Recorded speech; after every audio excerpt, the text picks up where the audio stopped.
ಎಲ್ಲರಿಗೂ ನಮಸ್ಕಾರ. ನಾನು ನಿಮ್ಮ ಡಿ.ವಿ.ಜಿ. ವೈಸ್ ಕರಿಯಪ್ಪ.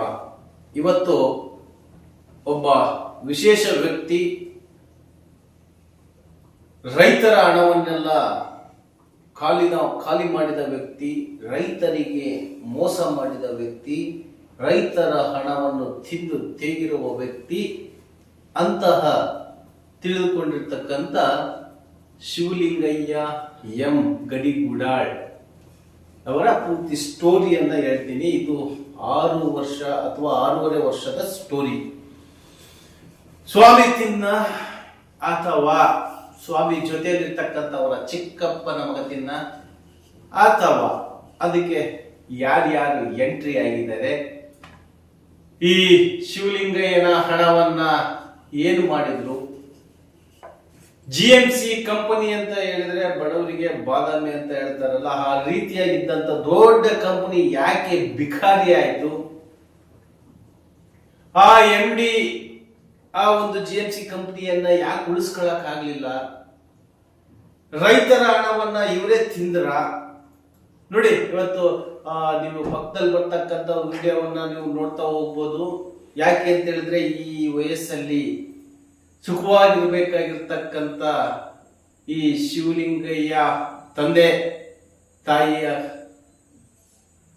ಕರ್ಮ ಅಂತ ಹೇಳು ಅಥವಾ ಮಗನ ಒಂದು ಅಂದ್ರೆ ಇಲ್ಲಿ ಶಿವಲಿಂಗಯ್ಯ ಒಳ್ಳೆಯವನು ಕೆಟ್ಟವನು ಅಂತ ತೀರ್ಮಾನ ಮಾಡ್ಬೇಕಾಗಿರ್ತಕ್ಕಂಥ ವ್ಯಕ್ತಿಗಳೇ ಇಲ್ಲಿ ಕೈ ಚಾಚಿ ಕೂತಾಗ ಎಲ್ಲಿ ನ್ಯಾಯ ಸಿಗುತ್ತೆ ಅಲ್ವಾ?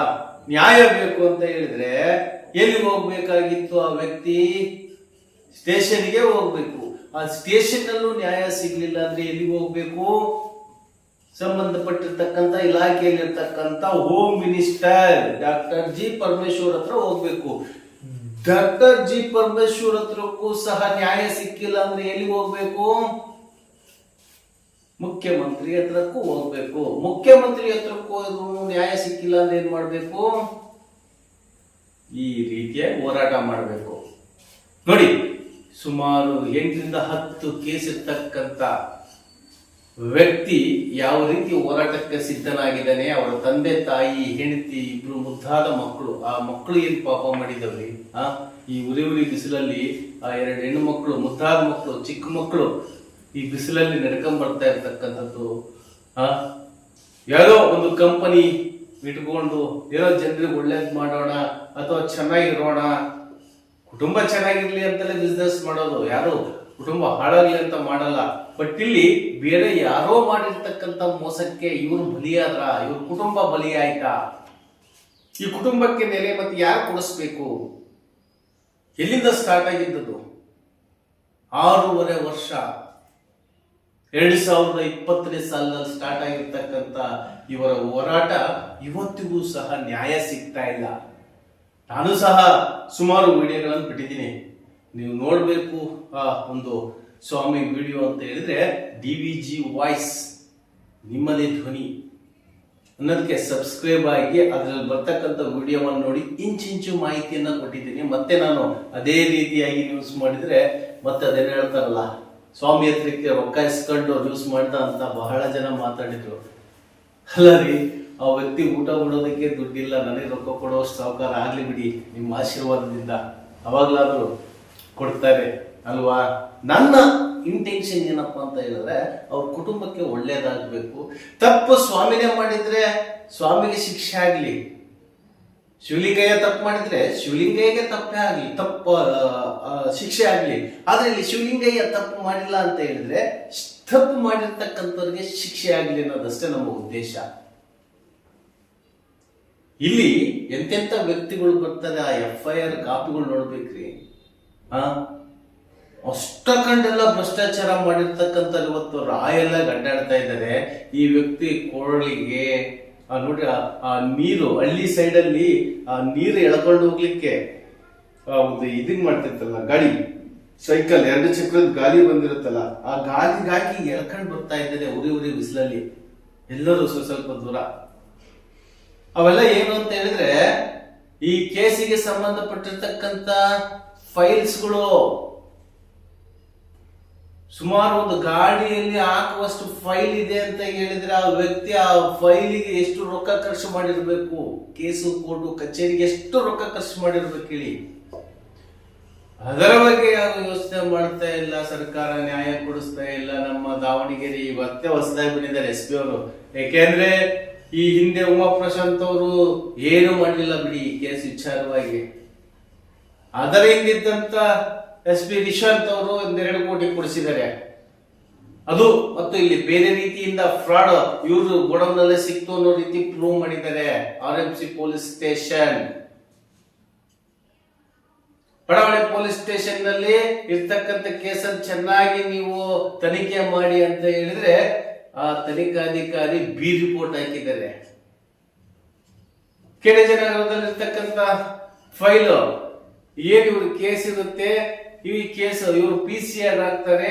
PCR ಹಾಕಿದ್ಮೇಲೆ ಕೋರ್ಟ್ ಏನಂತ ಆದೇಶ ಮಾಡುತ್ತೆ ಅಂತ ಹೇಳಿದ್ರೆ ನಿಮ್ ಕೈಲಿ ಆಗಲ್ಲ ಅಂದ್ರೆ ವಾಪಸ್ ಕೊಟ್ಬಿಡಿ ಕೇಸನ್ನ, ಇದನ್ನ CID ಗೆ ಒಪ್ಪಿಸ್ತೀವಿ ಅಂತ ಕೋರ್ಟ್ ಆದೇಶ ಮಾಡಿದ್ರು KTJ ನಗರ ಪೊಲೀಸ್ ಠಾಣೆಯಿಂದ ಕೇಸನ್ನೇ ಕೊಡಲ್ಲ, ಮೂವ್ ಮಾಡಲ್ಲ. ಸುಮಾರು ತಿಂಗಳುಗಳ ಕಾಲ, ವರ್ಷಗಳ ಕಾಲ ಆದ್ಮೇಲೆ ವಿದ್ಯಾನಗರ CN ಪೊಲೀಸ್ ಠಾಣೆಗೆ ಫೈಲ್ ಅನ್ನು ಮೂವ್ ಮಾಡ್ತಾರೆ. ಆದ್ರೆ ಇಲ್ಲಿ ಪೊಲೀಸ್ನವ್ರಿಗೂ ಸಹ ಗೊತ್ತಾಗಿದೆ ನ್ಯಾಯಾಂಗದಲ್ಲಿ ನ್ಯಾಯ ಸಿಗೋದು ಲೇಟ್ ಆಗುತ್ತೆ, ಅದು ಮುಂದೆ ನೋಡ್ಕೊಳ್ಳೋಣ. ಅಟ್ ಪ್ರಾಜೆಕ್ಟ್ ಇವ್ರಿಗೆ ಎಷ್ಟು ಹಿಂಸೆ ಮಾಡಕ್ಕಾಗುತ್ತೆ, ನ್ಯಾಯವಾಗಿದ್ದವರಿಗೆ ಅಷ್ಟು ಹಿಂಸೆ ಮಾಡ್ಲಿಕ್ಕೆ ಪೊಲೀಸ್ನವ್ರು ಸಿದ್ಧವಾಗಿ ಇಟ್ಬಿಟ್ಟಿದ್ದಾರೆ ಅನ್ನೋದು ಈ ಕೇಸಿಂದ ಗೊತ್ತಾಗುತ್ತೆ.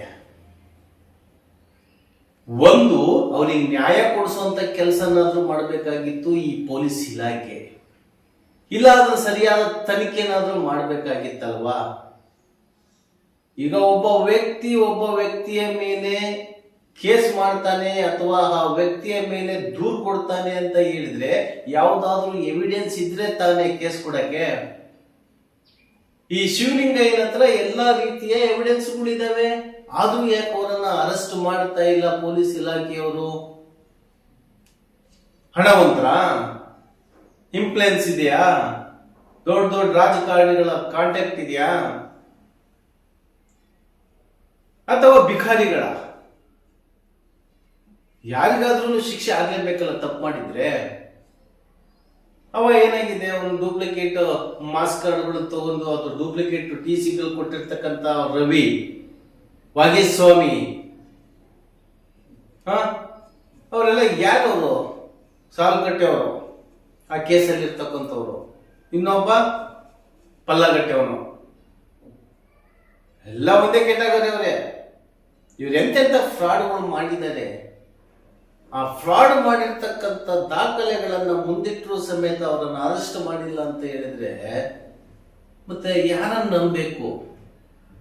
ಅವ್ರು ನ್ಯಾಯ ಕೇಳಕ್ ಬರ್ತಾ ಇದ್ದಾರೆ ಸ್ವಾಮಿ, ಆ ರೀತಿಯಾಗಿ ಹೋರಾಟ ಮಾಡ್ತಾ ಇದ್ದಾರೆ. ಅವ್ರ ನ್ಯಾಯವನ್ನ ನೀವು ಕಡೆಗಣಿಸ್ತಾ ಇದ್ದೀರಾ. ಅವ್ರಿಗೆ ನ್ಯಾಯ ಸಿಗಬೇಕು. ಪೊಲೀಸ್ ಠಾಣೆಗಳಿರೋದು ನೊಂದವರಿಗೆ ಧ್ವನಿಯಾಗಿ ನಿಲ್ಲಲಿ ಅಂತ, ನೊಂದವರ ಧ್ವನಿಯನ್ನು ನಿಲ್ಲಿಸಲಿ ಅಂತ ಅಲ್ಲ. ನೋಡೋಣ, ಇವಾಗ ಮತ್ತೆ SP ಅವರು ಬದಲಾಗಿದ್ದಾರೆ ನೋಡಿ. ಇವ್ರ ಕೇಸಲ್ಲಿ ಬದಲಾವಣೆಗಳಿಗೆ SP ಗಳು, ಅಧಿಕಾರಿಗಳು, ತನಿಖಾಧಿಕಾರಿಗಳು, DYSPಗಳು ಆದ್ರೂ ಸಮೇತ ಇವ್ರ ಸಮಸ್ಯೆ ಬಗೆಹರಿತಾ ಇಲ್ಲ. ಯಾವ ರೀತಿ ಬಗೆಹರಿಸ್ತಾರೆ ಕಾದು ನೋಡೋಣ. ಏನ್ ಇವತ್ತು ಗುಡಾಳ್ ಗುಮ್ಮನೂರಿಂದ ಏನ್ ಬರ್ತಾ ಇದ್ದಾರೆ, ಪಾದಯಾತ್ರೆ ಅಂತ ಹೇಳ ಅಥವಾ ಪಾದದ ಹೋರಾಟ ಅಂತ ಹೇಳ ಅಥವಾ ಅವರ ವೇದನೆ ಅಂತ ಹೇಳ ಅಥವಾ ಸರ್ಕಾರ ಬಗೆಹರಿಸದ ಸಮಸ್ಯೆ ಅಂತ ಹೇಳ ಅಥವಾ ನೋಡೋಣ ಇನ್ನು ಮುಂದಿನ ದೊಡ್ಡ ಮೀಡಿಯಾದವರು ಏನೇನ್ ಮಾಡ್ತಾರೆ, ಯಾವ್ಯಾವ ರೀತಿ ವಿಚಾರಗಳನ್ನು ಹಬ್ಬಿಸ್ತಾರೆ, ಮತ್ತೆ ಉಲ್ಟಾ ಇವ್ರ ಮೇಲೆ ಕೇಸ್ ಆಗಿ ಒಳ ಕಳಿಸ್ತಾರೋ. ಯಾಕೆಂದ್ರೆ ಅವ್ರಿಗೆ ಒಂದೇ ನಿಲುವಿರೋದು. ಈಗ ಸೀದಾ ಬರ್ತಾರೆ SP ಆಫೀಸ್ ಅವರು ಬಂದು SP ಅವ್ರನ್ನ IG ಅವ್ರನ್ನ ಕೇಳ್ತಾರೆ, ಮತ್ತೆ ಮುಂದೆ ತಳ್ತೀನಿ ಅಂತ ಹೇಳಿದ್ರೆ ಕಾಲಾಯ ತಸ್ಮೈ ನಮಃ ಅಂತ ಹೇಳ್ತಾರಲ್ಲ, ಹಂಗೆ ಯಥಾ ರಾಜ ತಥಾ ಪ್ರಜೆ. ಇದಿಷ್ಟೇ ಇವತ್ತಿನ ಸುದ್ದಿ.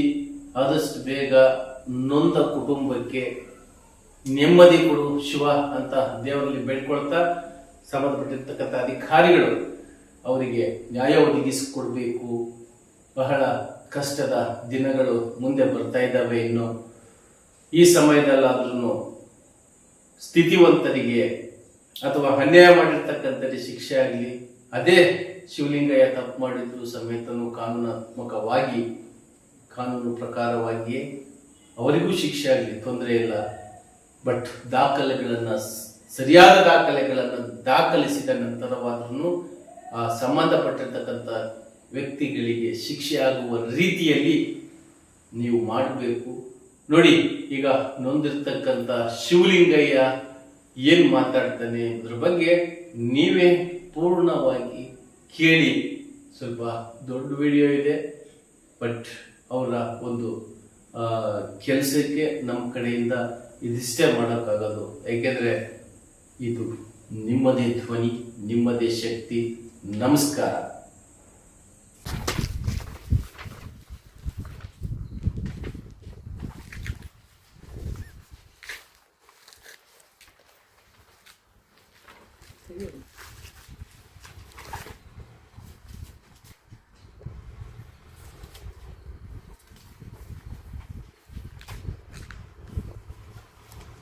ಮಾತಾಡ್ತೀರಿ ಸರ್, ಇಲ್ಲಿಂದ ಗಡಿಗುಡದಿಂದ ದಾವಣಗೆರೆಗೆ ಎಸ್ ಪಿ ಆಫೀಸು ದಾವಣಗೆರೆ ಇದು ಹೋಗಿ ದಾವಣಗೆರೆ ಹೋಗಿ ಇದು ಐ ಸಿ ಆಫೀಸು ಸಾಹೇಬ್ರನ್ನ ಎಸ್ ಪಿ ಸಾಹೇಬ್ರನ್ನ ಕಂಡು ನಮಗೆ ನೀವು 6 ವರ್ಷ ಆಗೈತೆ, 6 ವರ್ಷ ಆಗೈತೆ, ಅದಕ್ಕೊಂದು ಕೇಸ್ 6 ತಿಂಗಳ ಕೇಸ್ ಆಗ್ಯಾವು.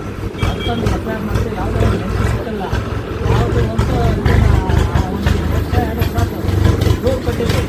ಕೇಸ್ ಆಗಿರೋದು ಆರೋಪಗಳ ಮೇಲೆ ಮಾಡಿ ಮಾಡಿಲ್ಲ. ಎಲ್ಲವೂ ರೂಪಾಯಿ ಸ್ಟೇ ತರಕ್ಕೆ ಮತ್ತು ಅವ್ರ ಆರೋಪಗಳು ಕೇಸನ್ನ ಫಿಟ್ ಮಾಡಿಲ್ಲಂಗೆ ಎನಿ ಒಂದು ಕೇಸನ್ನ ಅರೆಸ್ಟ್ ಮಾಡಿಲ್ಲ ಅವ್ರನ್ನ. ಒಂದು ಈಗ ರಾಜ್ಯದಾಗ ಬೆಚ್ಚಿಗಳಂಥ ಕೇಸ್ ಅವ್ರು ಮಾಡಿದ್ರು ಯಾವುದೇ ಅವ್ರ ಮೇಲೆ ಕ್ರಮ ತಗೊಂಡಿಲ್ಲ. ಎಲ್ಲ ಬೇರುಪಾಟ ಸ್ಟೇ ಇದು ಮಾಡಿದ್ರೆ ಆಲ್ರೆಡಿ ಸಿ ಐ ಡಿಗಾಗಿ 2023 ಸಿ ಐ ಡಿ ಆಗಿರೋ ಆರ್ಡ್ರನ್ನ ನೀವು ಯಾವುದೇ ಕಾರಣಕ್ಕೂ ಕಳಿಸಿಲ್ಲ. ಎಲ್ಲಿಗೆ ಸಿ ಐ ಡಿ ಕಳಿಸಿಲ್ಲ, ಬೆಂಗಳೂರು ಸಿ ಐ ಡಿ ಇಲ್ಲೇ ಇಟ್ಕೊಂಡು ದಾವಣಗೆರೆ ಇಟ್ಕೊಂಡು ಇನ್ನೂ 4 ವರ್ಷ ಆದರೂ ನಾವು ರೈತರಿಗೆ ನಾವು 3 ಕೋಟಿ ಚಿಲ್ಲರೆ ರೊಕ್ಕ ಕೊಡ್ಬೇಕು. ಹಳೆಯದು 5 ಕೋಟಿ 70 ಲಕ್ಷ, 2 ಕೋಟಿ 65 ಲಕ್ಷ ರೂಪಾಯಿ ಅಷ್ಟೇ, ಇನ್ನೂ 3 ಕೋಟಿ ಬರೋದೈತೆ.